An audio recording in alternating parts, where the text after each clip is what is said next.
Mbala moko lo moyelinga na mutu na kanisi lo moko. Non, je dois dire une chose. Tout ce qui est semblant. Tout ce qui est semblant. Il faut à un certain moment tout comprendre ma kambundenge ezali.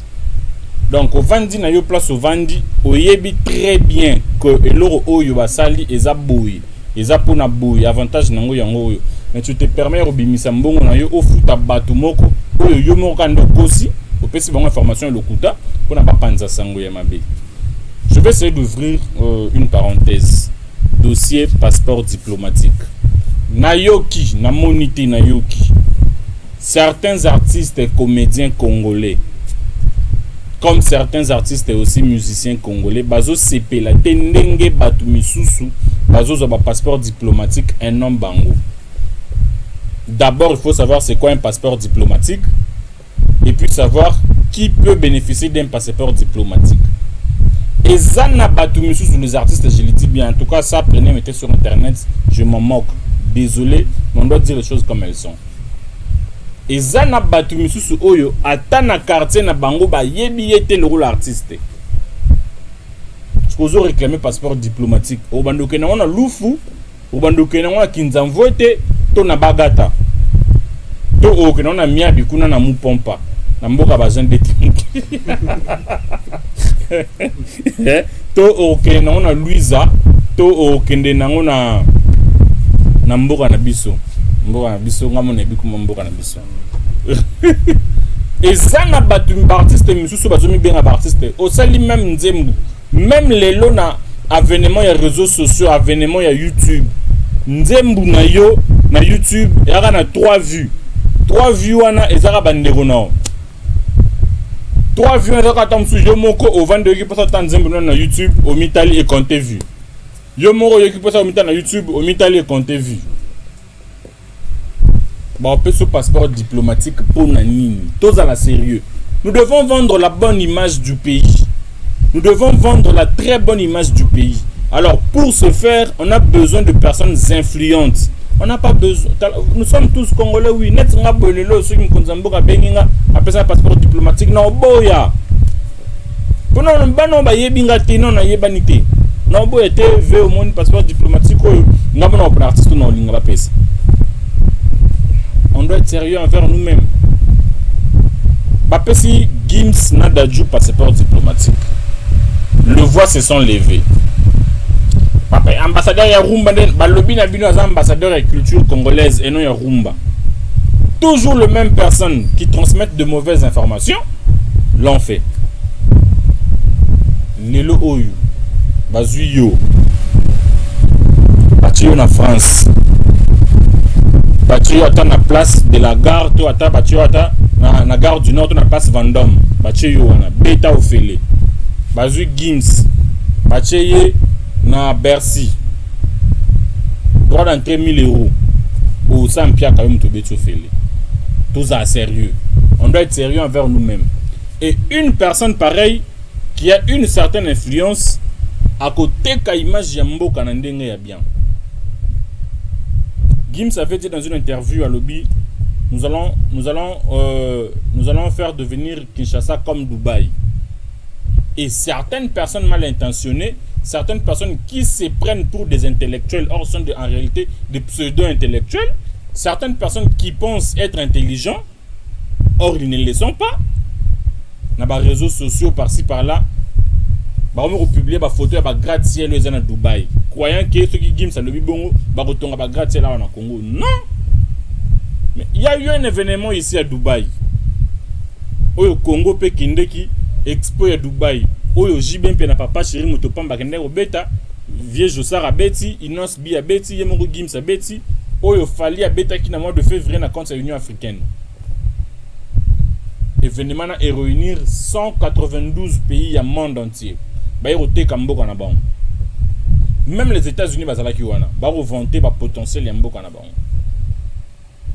Alors, ceux qui les activité à l'Olenge et aussi les Congo par l'entremise de l'ambassadeur. Là, je parle encore de Gims et Dadjou. Non, organiser événement bon Gims à Bengisi Abengisi, artistes français, Belé, Booba et les autres, tout ça. Alors, vous savez ce que ça donne à l'image du pays.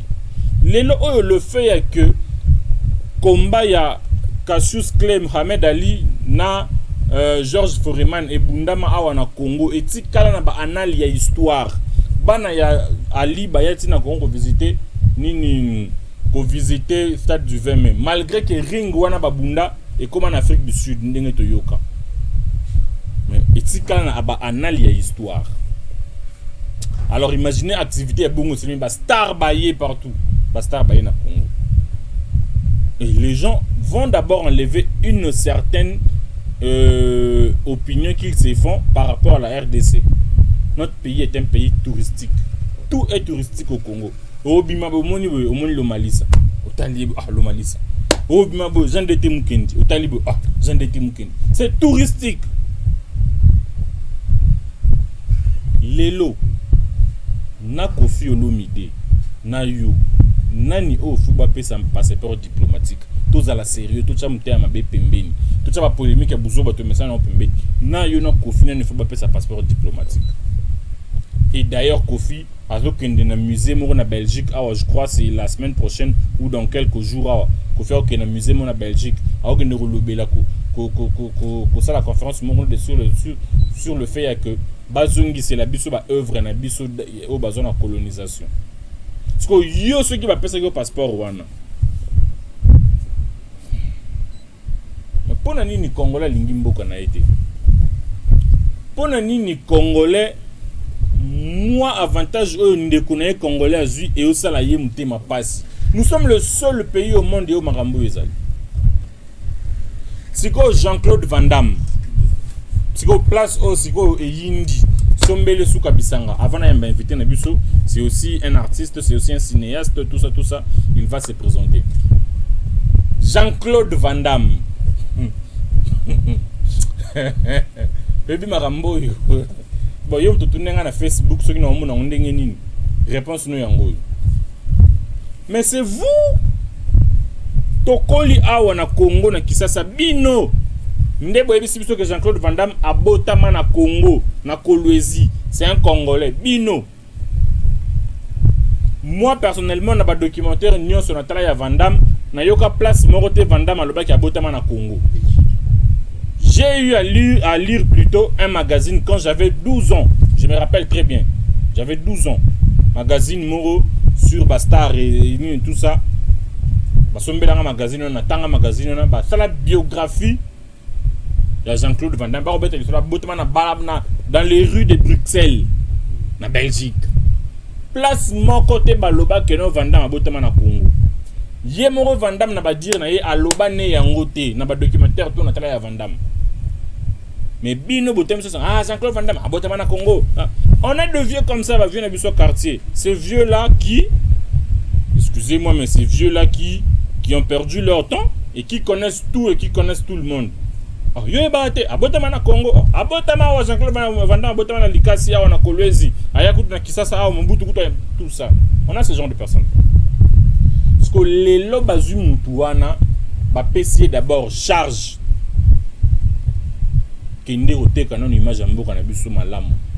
J'aurais voulu qu'il y ait des images, malheureusement faute de temps.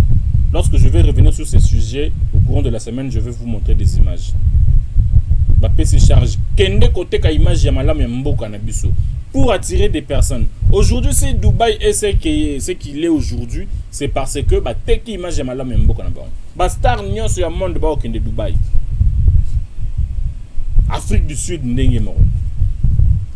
Congo ba tubaï ba Congo ya Razamba. 50 Cent devait jouer un concert ici au Congo na Jibem Pia na Papa Chéri. Production ya Rudy Ilumbe le Tsunami.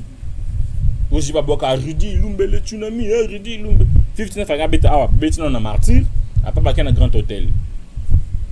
Ba pano e chama Kishasa Mubimba, 50 Cent azoya. To vandara be bru elo wana e lala e rata. To yebi le fond ya likambute mais oyo toyoka. Laissez-moi parler. Oyo toyoka baloba 50 Cent aloba ki na producteur Congo eza Zamba. ma sécurité n'est pas rassurée, je ne pars pas. Toyoka bongo. Toyebite soki ya solo mais toyoka. Et ndenge peut te maintenant koyoka ma solo, toyoka pe souke ba star rebelle ba boya oya na Congo parce que Congo eza zamba. Parce que lelo l'une des stars planétaires, la méga star universelle pour atteindre la planète Mars, ba Jean-Claude Van Damme. Na ba Jupiter, ba Jean-Claude Van Damme. Aye na mboka. Ba PC charge nengo zonga bu. Yesa ba ninga no ba star. Congo est bien. Congo is good. Abi ça va. En tout cas na yo ki na sepeli. Na convaincre ba ninga na ba star ba ya na Congo. Et lorsque ces gens-là viennent au Congo, ce sont des gens qui sont influents. Ça, vous devez le savoir. Une star, une célébrité, arola muganera na tongo, azuga a téléphone oyu, na otanga marketé, a simbi. Ba filmer to ba kangie photo marque à téléphone et monani. C'est déjà une publicité. Interview moro ya Van Damme na ototala awa boy, a simbi téléphone ya iPhone. Azo fina tout ça et autres. C'est déjà une pub. C'est pas biso awa té. Tout ça la publicité na biso tout ça la to mesena ko sala oboyebi bo sala wana to yebi ndenge bo sala ran. D'ailleurs nous ne sommes presque pas influents. Quel est l'artiste bon, à part ba yebi le Congo c'est les berceaux il y a art to yebi ba Fali Azali, Papa Chéri, Mopa Mokondi déjà qui est ambassadeur, ba Inos Bi Bazali, ba Gez Mawete, ba grand maître Fankolombo Makiadi, ba Beta na ba poto wana mindele plein to yebi tout ça et autres. Mais bino surtout ba to bo telemi la marambo bino. Même na ba quartier na bino ba yebite ko aux artistes et musiciens, ba yebite aux artistes et comédiens. On a donné une mission précise à Jean-Claude Van Damme. Le mal aussi c'est quoi? Les personnes qui sont censées donner la bonne information ne le font pas. Ces personnes-là, bozo les rambon ya pamba, bo pesa information pe ya solo. Le leurs réseaux sociaux comment? Il y a ba tumsusu. A boostara na pas je ne pas divulguer ba fausses informations. Ah, vous en mbo ça mbongo. Le booster pe na pas je prends $50. Pourquoi au cause ça que non? Jean Dete Mukendi bakangi information lokuta. Au booster pe et KIP, tu gagnes quoi à la fin? Tu gagnes quoi? On a donné une mission précise à Jean-Claude Van Damme pour convaincre. Ces gens-là sont influents. Ceux qui le battent Bill Gates à Oyokai. Parce que yo tellement atali bosso na otanga prêtre nini ah. Abena ngabwa na mabanga te prêtre nini na otanga na Congo. Ah. Bon, yo okuta na Gigal Kaskasongo voilà. Honorable que nous saluons en passant. Okuta ni na ye. Et l'or ya liboso yo orosela za robete matolo. Réfléchissons. Je ne dénigre pas ce que vous faites comme travail, mais je veux simplement faire réfléchir les gens, tout comprendre l'utilité de Marambo. Parce que les lots qui battent au Congo, c'est nous qui allons gagner.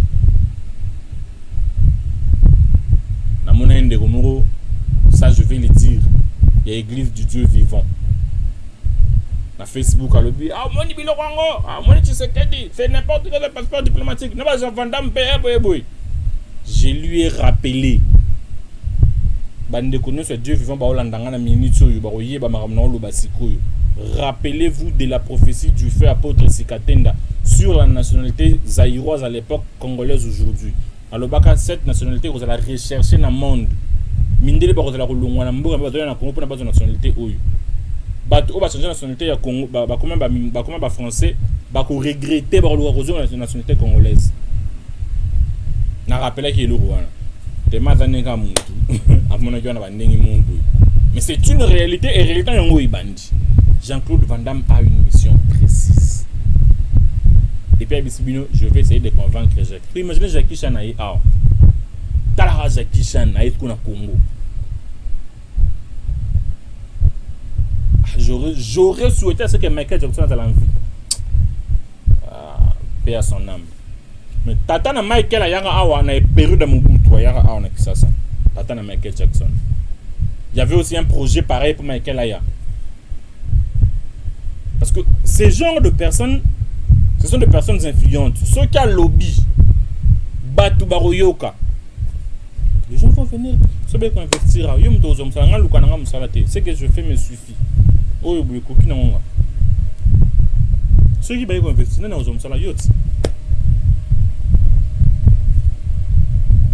il y a des stars qui ont réussi de passeport diplomatique et Bamboka le roi Gabon. Si Galo nous a passeport diplomatique et Russie. Mais pourquoi si c'est quelque chose qui est fait au Congo suscite toujours de problèmes chez les Congolais? Il y a des Congolais qui sont ministres en Belgique, en Italie, ministres européens même.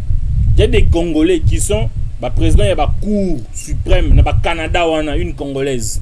Allez vérifier sur Internet. Bon, Internet n'est pas la majorité, toi, un téléphone Internet, WhatsApp, YouTube, pour nous, Moutakala Moro, il y a pasteur Ebima qui bâtit de là. Passez-moi le mot. Mais il y a des Congolais qui assument des hautes fonctions. Ça ne pose pas problème. Et ceux qui vont publier, Boyende, Mwanamboka, Congo, Bendele Koyate, patati patata. Mais ceux qui bazooka Moutoumoro étranger, na Congo, ont passeport diplomatique, toute la haine est bimi. En tout cas, c'est pas nous, c'est pas cette personne-là, au bassin qui bino, bossa les loro pour na bavi na bino. Désolé. Nous devons vendre l'image du pays, Nandenge ya bien. On a lobby, ceux qui sont choqués, Baïke, Bolimbisa, nous n'aurons rien à makolote, mais bêta à Libaku. Ou puis, c'est plein, on a lobby, merci, Nkolomon a bino. Numéro yango 09 016 706, Bobengi, tu échanger. Je vais combattre les anti-valeurs jusqu'à leur dernier retranchement. Non, anti-cabinoté. Anti-valeurs, M23, ADF. Parce que il est plus que temps de tomber la Congo. Tout même Congo et Sika, il faut y aller. On va souffler et puis revenir pour recevoir notre invité.